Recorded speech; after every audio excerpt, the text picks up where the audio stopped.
qoomiyad kale ummadani ma noqon karto oromana ma noqon karo amxaarana ma noqon karo kuukaayana ma noqon karo annagu Soomaali baa nahay Muuse Biixiye Maxamed Kaahinow in badan baad munaafaqadayseen in badan baad shisheeye soo garab gasheen in badan baad SNM dhabarka ka jabiseen in badan baad Soomaaliland dhabarka ka jabiseen maanta idinka la idin qabanaya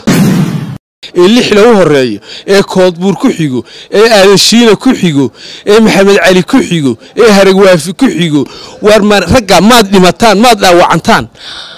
ما أنت يا استراه وضن كوادو هردين أما جعان الله اللي ينكو قبية أما جعان بلادن اللي ينكو قبية والله يتنقبنية وبالله والله يتنقبنية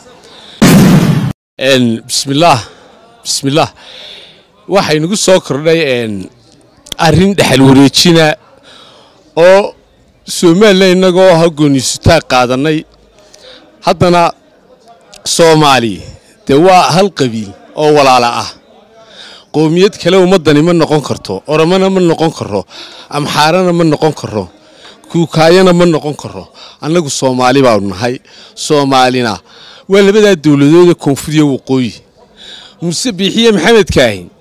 wadanka inay xaraashaan laga yeelmaayo iyaga la qabanaya iyaga laga qabanaya wadanka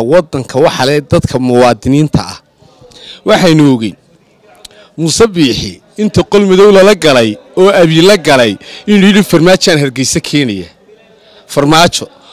oo aanu kala tashanno aanu kala dawladnahay maantana Muuse Biixi inta qol madow la galay anu sirta laga hayo garan maayo Muuse Biixiye Maxamed Kaahin inta qol madow la galo ay wax walba saxiixayaan ayay yiraahdeen Ethiopia dhulkayga ku wareejinayna 20 kilomitir iyo 150 kilomitir oo bariya war leedinka yeeli maayo Muuse Biixiye Maxamed Kaahinow in badan baad munaafaqadayseen in badan baad shisheeye soo garab gasheen in badan baad SNM dhabarka ka jabiseen in badan baad Soomaaliland dhabarka ka jabiseen maanta idinka la idin qabanaya wax waliba waxay raganaagahooda naga yihiin idinka ku fudud wadanka ma iibin kartaan shicibkana ma kala qoqobi kartaan oo isku ma diri kartaan idinka ku fudud annagu oromo noqon mayno badayadana annaga leh Soomaali baa leh Somaliland baa leh dhulka dadka wadankan u dhashay baa leh waarmayna Biixi baa iibin kara oo SNM la ogaa dhabar jabinta iyo samantaajku ku hayay waarma Maxamed Kaahin oo la ogaa samantaajka iyo shirqoolka ku hayay saraakiishii SNM halgamaysay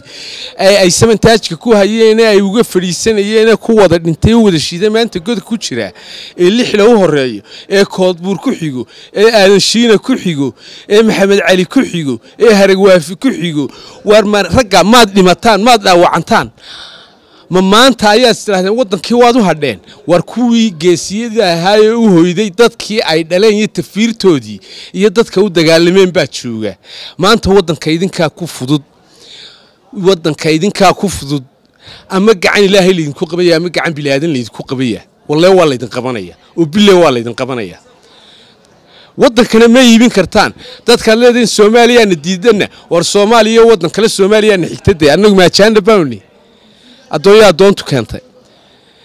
tii aad SNM ku hayseen baad maantana ku haysaan Soomaaliland tii aad shacabka Soomaaliland ku hayseen qabyaalada hay'ad kala qoqobayseen baad ku haysaan war wadanka wadaniinta leh waxna kama tihidin tan raggi u soo halgamay annaga tafiirtoodii siirkoodii baa jooga istil raggi way nool yihiin hatta u aragteen in raggi dhamaadeen siri leedinka hayna waa la haya maantana waxa la bilaabaya in Biixiyeen Kaahinow siri leedinka hayay iyo waxa asalkiinu ahaa banaanka la soo dhigaa la bilaabaya Allahu akbar